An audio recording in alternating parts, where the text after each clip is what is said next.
أعوذ بالله من الشيطان الرجيم بسم الله الرحمن الرحيم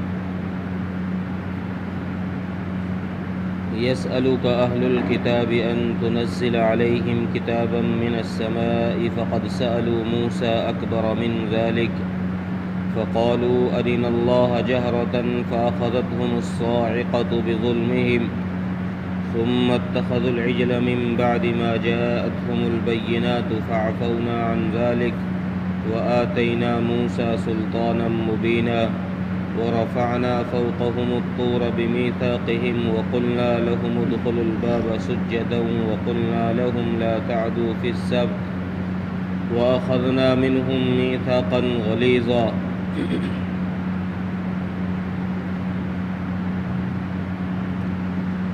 اس سے پہلے آیتوں کے اندر اللہ تبارک و تعالیٰ نے یہود کی کچھ قبیح حرکتوں کا بیان فرمایا اور اس کے بعد ان کی سزا کا ذکر فرمایا، ان کے انجام کا ذکر فرمایا۔ یہاں پر بھی ان آیتوں میں اللہ تبارک و تعالیٰ نے یہود کے کچھ بری حرکتوں کا ذکر کیا ہے، اور ان بری حرکتوں کے بعد پھر اللہ تبارک و تعالیٰ نے جو ان کو سزا دی ہے اس سزا کا ذکر فرمایا۔ اس آیت کا شان نزول یہ ہوا کہ رسول اکرم صلی اللہ علیہ وسلم کے پاس یہود کے کچھ سردار آئے اور انہوں نے آ کر حضرت محمد صلی اللہ علیہ وسلم سے درخواست کی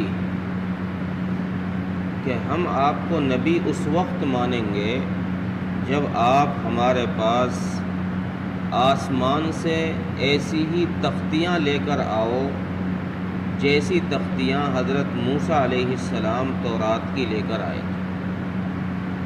ہمارے پاس آسمان سے ایسی کھلی کتاب لے کر آؤ جیسی کھلی کتاب حضرت موسیٰ لے کر آئے، ہم تب آپ کو نبی مانیں گے۔ اور بعض مفسرین نے، ابن کثیر وغیرہ نے یہ بھی لکھا ہے کہ انہوں نے یہ کہا کہ آپ ہمارے نام کا اللہ سے خط لکھوا کے لاؤ، کہ اللہ تبارک و تعالیٰ خط لکھیں اس بات کے لیے کہ آپ اللہ کے رسول ہیں، ہم آپ کو اللہ کا رسول مانیں۔ یہ درخواست آ کر کی۔ اللہ تبارک و تعالیٰ نے اپنے حبیب صلی اللہ علیہ وسلم کو تسلی دینے کے لیے کہ نبی جی آپ گھبرائیے نہیں، ان کی ان حرکتوں سے آپ پریشان نہ ہوئیے، یہ لوگ بڑے شریر قسم کے لوگ ہیں، انہی لوگوں نے، ان کے جو باپ دادا تھے انہوں نے اس سے بھی بڑی بات حضرت موسیٰ علیہ السلام سے کی ہے۔ یہ تو آپ سے بہت چھوٹی بات انہوں نے کر دی، آپ سے انہوں نے یہ بہت چھوٹی بات کی ہے، اس سے بڑی بات یہ حضرت موسیٰ سے پہلے کر چکے ہیں کہ حضرت موسیٰ سے انہوں نے کہا کہ ہم کو اللہ تبارک و تعالیٰ کو دکھانا ہے، دیکھنا ہے، آپ اللہ کو دکھائیے ہمیں، تب ہم مانیں گے کہ آپ اللہ کے نبی ہیں، اور اللہ کو بھی ہمیں بغیر حجاب کے دیکھنا ہے، ڈائریکٹ آمنے سامنے۔ اللہ کو ہمارے سامنے لا کے کھڑا کرو، ہم اللہ کو دیکھیں گے تب مانیں گے کہ آپ اللہ کے نبی ہیں۔ تو اے محمد صلی اللہ علیہ وسلم، یہ تو اتنی بڑی بات حضرت موسیٰ سے پہلے کر چکے ہیں، آپ سے تو بہت چھوٹی بات کی ہے انہوں نے۔ ان کا تو کام ہی یہ ہے کہ یہ نبیوں کی توہین کرتے ہیں، نبیوں کو ستاتے ہیں، پریشان کرتے ہیں، ان کا کام ہی یہ ہے۔ پھر اس حرکت پر جو انہوں نے حضرت موسیٰ علیہ السلام کے سے کہی، اس غلطی پر اللہ تبارک و تعالیٰ نے ان کو سزا دی، اور سزا میں ان کے اوپر اللہ نے ایک بجلی کی کڑک نازل کی، اس بجلی کی چمک نے ان کو ہلاک کر دیا، مار دیا۔ یہ مارنا صرف ایک سزا کے طور پر تھا. یہ پورا تفصیلی واقعہ پہلے سپارے میں گزر چکا اور آئندہ بھی یہ سورہ اعراف میں بھی آئے گا. ان کو اللہ تبارک و تعالیٰ نے ان کی موت سے پہلے، ان کا ٹائم پورا ہونے سے پہلے ہی مار دیا، سزا کے لیے مارا گیا.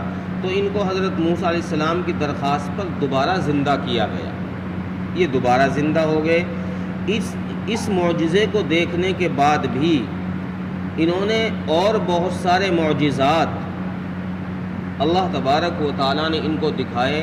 جیسے فرعون کا غرق ہونا، یہ انہوں نے اپنی آنکھوں سے دیکھا کہ اسی دریا سے ہم نے ان کو نکال دیا، سڑکیں بنا دی اور ان کو آسانی سے نکال دیا. اسی سڑکوں پر چلتے ہوئے اسی دریا میں ہم نے فرعون کو غرق کر دیا. یہ انہوں نے اپنی آنکھوں سے دیکھا. اور ہم نے ان کو من و سلوہ کھلایا، یہ انہوں نے اپنی آنکھوں سے دیکھا کہ بغیر کمائے روزانہ ان کو دسترخوان آسمان سے اترتا ہے.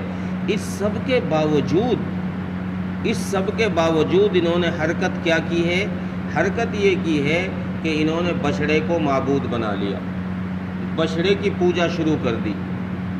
اس بچڑے کی پوجا کے شروع کرنے میں ان لوگوں نے جن کو مورتیوں کی پوجا کرتے ہوئے دیکھا تو انہوں نے ان کی دیکھا دیکھی انہوں نے بھی بچڑے کی پوجا شروع کر دی. حالانکہ ان کے پاس بہت ساری نشانیاں اس وقت تک اللہ تبارک و تعالیٰ نے بھیج دی تھی. اس بات کی دلیل ان کے پاس بھیج دی تھی اللہ نے کہ حضرت موسیٰ اللہ کے نبی ہیں، تم ان کی بات مانو. اس کے لیے ان کے پاس بہت ساری دلیلیں آ چکی تھی، لیکن انہوں نے ایک دلیل کو نہ مانا اور اللہ تبارک و تعالیٰ کے اس عفو و کرم کو بھی انہوں نے درگزر کر دیا. لیکن اللہ تبارک و تعالیٰ نے پھر بھی ان کو معاف کر دیا. اتنی بڑی غلطی کرنے کے بعد بھی اللہ نے ان کو معاف کر دیا. اور اس کا نتیجہ کیا نکلا؟ نتیجہ یہ نکلا کہ ان کی غلطیوں پر اللہ انہیں معاف کرتے رہے، باوجود یہ کہ حضرت موسیٰ علیہ السلام کو بھی اللہ نے بڑا رعب عطا فرمایا، بڑی ایک وجاہت قسم کی حضرت موسیٰ علیہ السلام کو طاقت اللہ نے دی تھی کہ ان کا رعب پڑتا تھا دیکھنے پر. اس کے باوجود ان لوگوں کو سمجھ نہ آئی اور انہوں نے حضرت موسیٰ علیہ السلام کے ماننے سے اور تورات پر عمل کرنے سے انکار کر دیا. پھر اللہ تبارک و تعالیٰ نے زبردستی طور پہاڑ کو، جس کے وادی میں یہ لوگ رہا کرتے تھے، جس کے نیچے یہ لوگ رہا کرتے تھے، اللہ تبارک و تعالیٰ نے اس پہاڑ کو فرشتوں کے ذریعے سے اٹھوایا اور ان کے سروں پر لا کر کھڑا کر دیا اور ان سے یہ کہا کہ یا تو مانو، یا تو تورات پر عمل کرنا شروع کرو، ورنہ تمہاری ابھی چٹنی بنائی جائے، تمہارے اوپر اس پہاڑ کو گرایا جائے گا. تو ان لوگوں نے کہا کہ جی ہاں بالکل ہم مانیں گے اور ہم آج سے تورات پر عمل کرنا شروع کر دیں گے. لیکن جیسے ہی پہاڑ اللہ نے ہٹایا ایک طرف کو، انہوں نے وہی بغاوت شروع کر دی، عمل کرنے سے انکار کر دیا کہ ہم نہیں مانتے. پھر اللہ تبارک و تعالیٰ نے دوسری بات کا ذکر کیا کہ ہم نے ان سے کہا کہ تم دروازے میں سجدہ کرتے ہوئے داخل ہو اور حطتن کہتے ہوئے داخل ہونا. جس شہر کو اللہ تبارک و تعالیٰ نے ان کے ذریعے سے فتح کرایا، بعض نے لکھا ہے مفسرین نے کہ یہ دروازہ بیت المقدس کا دروازہ تھا، بعض نے لکھا ہے کہ یہ ایک ایلیا شہر تھا. اس شہر کے دروازے میں جب یہ لوگ داخل ہوئے تو اللہ تبارک و تعالیٰ نے ان سے کہا کہ تم جھک کر اس شہر میں داخل ہونا، دروازے سے سر نیچا کر کے اندر داخل ہونا اور حطتن کہنا کہ اے اللہ ہماری خطائیں بخش دے. حطتن کا مطلب ہے کہ اللہ ہماری خطائیں بخش دے. تو ان لوگوں نے بجائے سر جھکانے کے الٹے ہو کر گھسٹ کر داخل ہوئے. سر کو نہیں جھکایا، سر تو یوں ہی سیدھا رکھا، پیروں کے بل گھسٹ کر، یہ رانوں کے بل گھسٹ کر داخل ہوئے اور بجائے حطتن کہنے کے ہنتتن کہنے لگے کہ ہمیں گیہوں کی بال دو، ہمیں گیہوں دو. اس سب کے باوجود، اور تیسری بات اللہ نے یہاں یہ ذکر فرمائی کہ ہم نے ان سے کہا کہ تم ہفتے کے دن میں، چونکہ تمہارے نزدیک ہفتے کا دن یہ عظمت والا دن ہے، تم نے اس دن کو ہم سے مانگا ہے، لہذا اس دن کو عبادت کے ساتھ خاص رکھنا، اس میں مچھلیوں کا شکار نہ کرنا۔ لیکن ان لوگوں نے پھر اس دن کے اندر بھی چالاکیاں کی اور مچھلیاں شکار کرنی شروع کی، ان مچھلیوں کو دریا میں سے اپنے اپنے گڑھوں میں ہفتے کے دن میں پکڑا، اور پھر اتوار کے دن ان لوگوں نے اپنے گڑھوں سے ان مچھلیوں کو نکالا، گویا کہ انہوں نے ہفتے کے دن میں بھی حد سے تجاوز کیا، حد سے آگے بڑھے۔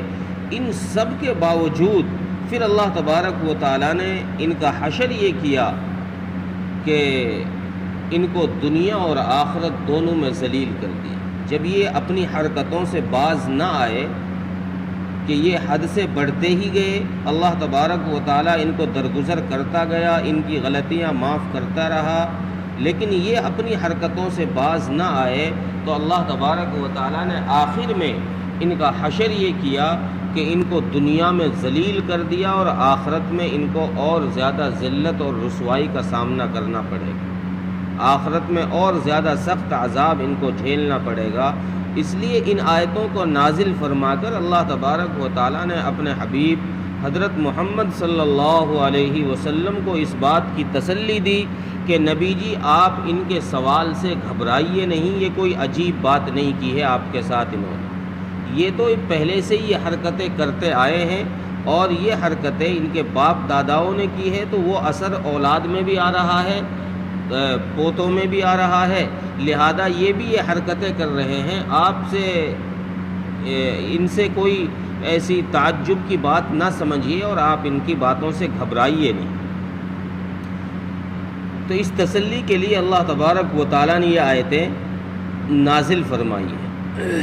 ترجمہ دیکھیں، یسألک اہل الکتاب ان تنزل علیہم کتابا من السماء، اے محمد صلی اللہ علیہ وسلم، یہ اہل کتاب آپ سے سوال کرتے ہیں، آپ سے کہتے ہیں آ کر کہ آپ ہمارے پاس آسمان سے لکھی ہوئی کتاب لے کر آئیں۔ فقد سألوا موسیٰ اکبر من ذالک، تو یہ تو اس سے بھی بڑی بات موسیٰ علیہ السلام سے پہلے کہہ چکے ہیں۔ فقالوا ارنا اللہ جہرۃ فاخذتہم الصاعقۃ بظلمہم، تو انہوں نے کہا، حضرت موسیٰ علیہ السلام سے انہوں نے کہا تھا کہ ہم کو اللہ تبارک و تعالیٰ کو دکھائیے بغیر حجاب کے، بغیر پردے کے۔ تو نتیجہ کیا نکلا؟ اللہ تبارک و تعالیٰ کی طرف سے بجلی آئی، فَأَخَذَتْهُمُ الصَّاعِقَةُ بِظُلْمِهِمْ، اس بجلی کی چمک نے ان کو ہلاک کر دیا ان کے گناہوں کی وجہ سے۔ ثُمَّ اتَّخَذُوا الْعِجْلَ مِن بَعْدِ مَا جَاءَتْهُمُ الْبَيِّنَاتُ، پھر اللہ تبارک و تعالیٰ نے ان کو جب دوبارہ زندہ کر دیا تو انہوں نے اگلی حرکت یہ کی کہ بچھڑے کو معبود بنا لیا، حالانکہ ان کے پاس بہت ساری نشانیاں اللہ تبارک و تعالیٰ کی طرف سے آ چکی تھیں۔ فَعَفَوْنَا عَنْ ذَلِكَ، اللہ فرماتے ہیں کہ ہم نے پھر بھی ان کو معاف کر دیا۔ وَآتَيْنَا مُوسَىٰ سُلْطَانًا مُبِينًا، اور ہم نے حضرت موسیٰ علیہ السلام کو بڑا رعب عطا فرمایا تھا، کھلا ہوا رعب عطا فرمایا تھا۔ وَرَفَعْنَا فَوْقَهُمُ الطُّورَ بِمِيثَاقِهِمْ، اور ہم نے ان کے اوپر طور پہاڑ کو لٹکا دیا ان سے عہد لینے کی وجہ سے۔ وَقُلْنَا لَهُمُ ادْخُلُوا الْبَابَ سُجَّدًا، اور ہم نے ان سے کہا کہ دروازے سے جھکتے ہوئے داخل ہونا۔ وَقُلْنَا لَهُمْ لَا تَعْدُوا فِي السَّبْتِ، اور ہم نے ان سے کہا کہ تم ہفتے کے دن میں حد سے آگے نہ بڑھ جانا۔ وَأَخَذْنَا مِنْهُمْ مِيثَاقًا غَلِيظًا، اور ہم نے ان سے اور بھی بڑے مضبوط عہد لیے تھے، لیکن انہوں نے سارے عہدوں کو توڑ دیا۔ اللہ تعالیٰ میرے توفیق۔